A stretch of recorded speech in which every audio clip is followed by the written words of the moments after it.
आत्मा नमस्ते मॅम, मी राशी परब. ऍक्च्युली सर्वात पहिले मी माझ्याबद्दलच बोलते. माझ्यामध्ये सेल्फ डेव्हलपमेंट खूप झाला, कारण का मी जे अनुभवलं आहे ना या एका वर्षामध्ये, सप्टेंबर पासून आई गेली आणि नंतर माझ्यामध्ये पर्सनल खूप इश्यू झाले. ते सगळे इश्यू माझ्या डोक्यात डेली फिरत होते. जरी मी काम करत होती, काही करत होती, निगेटिव्हिटी तर एवढी येत होती. आणि हा, त्या ज्या लोकांनी केलं मी त्यांना सारखी बडबडतही होती, त्रास मलाही होत होता त्याचा. पण हं. जे तुमच्या बरोबर बसली, सेक्शनला बसली, तुम्ही जे मला सांगितलं, तर त्याचा एवढा यूज झालाय ना, मला तर कोणाबद्दल काही राग नाहीये. मी उलट मला छानपैकी अफर्मेशन देते की माझी सुरुवातच सकाळी अशी होती, परमेश्वराला नमस्कार करून डोळे उघडले मी 3:45 पर्यंत उठते, 3:45-4ला. सर्वात पहिला वेळ. तुम्हाला मी कॉल पण केला होता की मॅडम माझ्या ना मुलाची शाळा असते, मला टाइम कसा मिळेल, मी जॉबला जाते. आणि तुम्ही पण टाइम आपल्याकडे भरपूर असतो, तू वेळ काढ बघ तुला मिळणार. आणि खरंच तसंच झालं. काय झालं, 1 तास एक्स्ट्रा उठायला लागतं ना, चल उठली मी. आधी आधी त्रास होत होता, आता एकदम असं फ्रेश वाटतं. 3 तासाची झोप मला फक्त मिळते. मी 12:30-1 पर्यंत ऑफिसचं काम करत असते, त्याच्यानंतर मी झोपते 3 तासांनी. उठल्यानंतर पण मी खूप फ्रेश असते. उठायच्या आधी थोडा त्रास होतो, उठल्यानंतर देवाची प्रार्थना करते, जसं तुम्ही आम्हाला सांगितले तशी प्रार्थना घेते. त्याच्यानंतर आपले पृथ्वीवरचे धरणी मातेचे पाया पडते आणि माझी सुरुवात डेली रुटीन करते. खूप फ्रेशली होतं. आणि अफर्मेशन स्टार्टच असतात, म्हणजे ज्या गोष्टी घडतल्या म्हणजे घडणार आहेत त्या सुरूच असतात. असंच होणार आहे, असंच राहणार आहे. आणि तशाच प्रकारे माझा दिवस जातो. ऍक्च्युली माझी सुरुवात होते की माझं काम आहे ना, ऑफिसचं जॉब व्यवस्थित होणार आहे, माझ्यामध्ये कोणत्याही चुका होणार नाही, माझे कॉलिंग्स वगैरे व्यवस्थित स्टार्ट होणार. आणि तशाच प्रकारे जाते. माझे कलिग्स लोक पण मला तर स्वतःहून बोलतात, माझ्याशी गप्पा मारतात. आणि माझी बॉस आहे ती पण माझ्याशी एकदम छान वागते. माझी कामं पण अक्षरशः असं करायची, चल उद्या होईल, चल आता हे उद्या करेल, तसं नाही, त्याच वेळी मी ते सॉल्व्ह करून टाकते. म्हणजे तेवढं ते इझिली होऊन जातं माझ्याकडनं. आणि दुसरी गोष्ट म्हणजे दुसऱ्यांसाठी म्हणायचं तर 2-3 दिवसापूर्वी माझे काका, माझ्या पप्पांचा ऍक्च्युली फोन आला की बाय ते काकांना गावावर न येता येता गणपतीचं विसर्जन करून येत होते मुंबईला.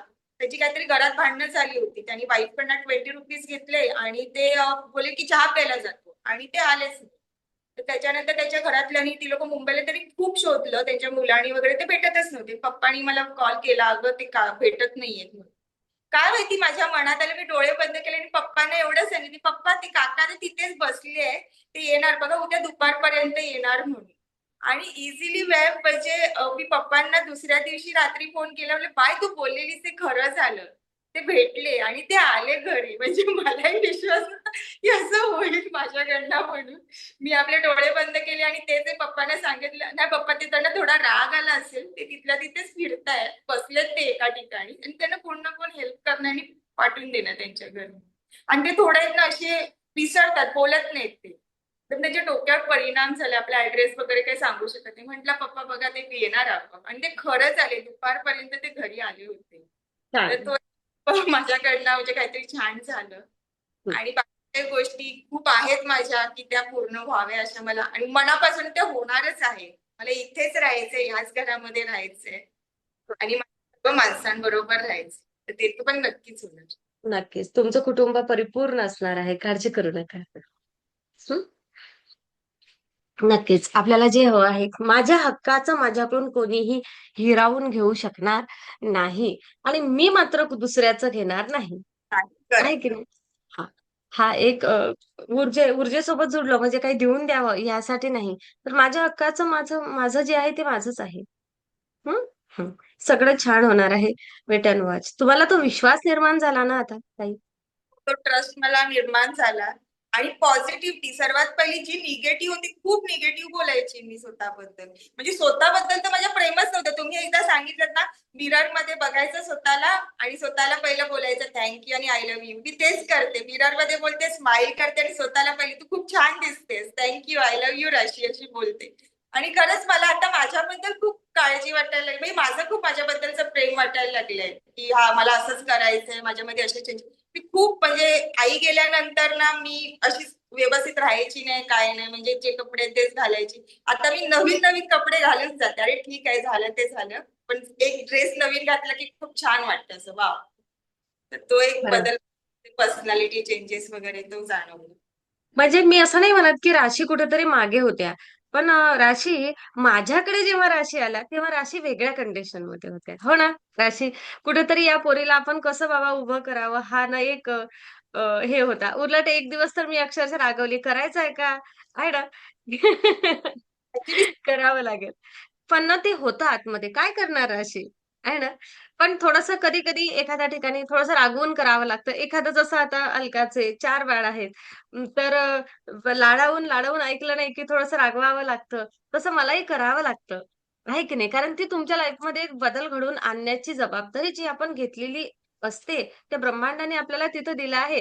तर तुम्ही जेव्हा टेन्शनमध्ये असता ना, तुम्हाला असं वाटत असेल की आपण मॅडमला काय, खूप जण आहेत. पण जेव्हा तुमचे ॲडमिशन होतात, पहिल्या दिवशी तुम्ही शेअरिंग करता, तेव्हा ते एक जबाबदारी असते डोक्यामध्ये, की 45 दिवसामध्ये आपल्याला यांना काहीतरी बदल दाखवायचा आहे बरं मंजुश्री. आहे की नाही? त्यामुळे तुम्ही शेअर करा किंवा नका करू, तुमच्यासाठी स्पेशल प्रयत्न असतातच. हां. तर मग असते सुरुवातीची वेळ असाच असतो ऊर्जेसोबत जोडलेला. पुन्हा ही राशी मी तुम्हाला सांगेल, कधी-कधी स्वतःला टेन्शन येऊ शकतं. येणार नाही असं नाही. पण आपल्याला स्वतःला बाहेर काढावं लागणार आहे. आपली लढाई आपल्याला लढावं लागणार आहे. आता ही लढाई माझी आहे. मी पूर्ण करणार. हा विश्वास स्वतःमध्ये निर्माण होणं म्हणजे ऊर्जेसोबत जोडणं. आणि तुझ्यामध्ये तू परिपूर्ण आहे, हा विश्वास स्वतःला निर्माण करा. झालाच आहे तो. तो त्या आवाजामध्येच बदल जाणवतोय मला. माझा राग तर म्हणजे कम्प्लीट असं नाही म्हणणार, पण हं. आणि जेव्हा निगेटिव्ह येतात ना, मला प्रश्न येतो, असं कोण माझ्याशी का वागलं आणि माझ्याच बाबतीत असं का झालं. असं झाल्यानंतर तुम्ही एक घेतला होता आमच्या बरोबर सेशन, त्याच्यामध्ये बोललं हे घडणारच होतं, हे असंच होणार होतं.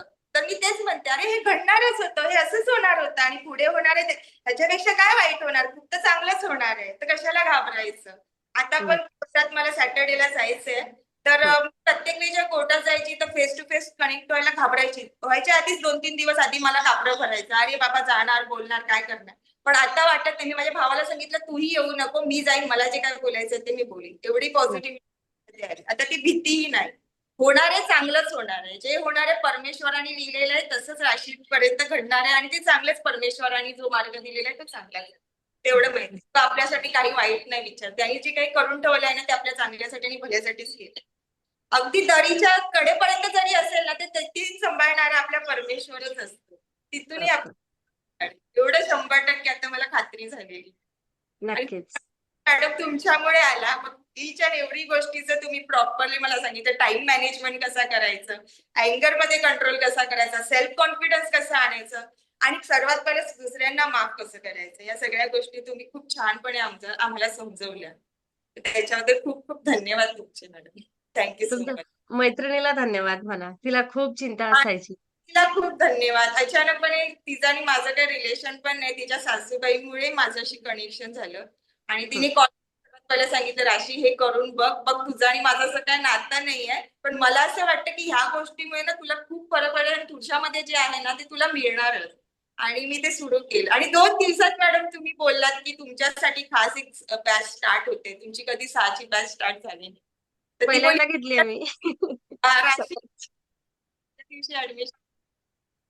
तर ते खूप छान आहे. देवाने खरंच तुम्हाला माझ्यासाठी पाठवलं स्वामी सूत म्हणून आणि खूप माझ्यामध्ये चेंजेस झाले. थँक्स. थँक्यू तुम्ही सो मच. ज्याही ऊर्जेला मानता, त्या ऊर्जेने दाखवलेला हा मार्ग आहे. हो, हो. स्वामींनी मला हा मार्ग दाखवला. खरंच. नक्कीच. खूप धन्यवाद राशी. असेच राहा, मस्त हसत राहा. पुढच्या प्रवासाला तर तुम्ही ग्रँडमास्टरच्या नक्की येणारच आहात. खूप अधिकही आपण स्वतःला घडवूया. मी नेहमी म्हणत असते, मंजुश्री इन्स्टिट्यूटमध्ये आपण शिकवत नाही, आपण घडवतो. ओके.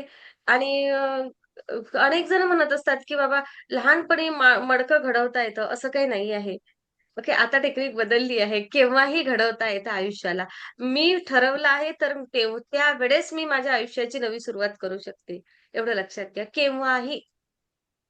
आहे की नाही? असं आला ना अनुभव आता आपल्याला, की बदल करायचा आहे ना, तर केव्हाही होऊ शकतं. असतात काही गोष्टी आयुष्यामध्ये दुःख येतं, वेदना येतं, येते.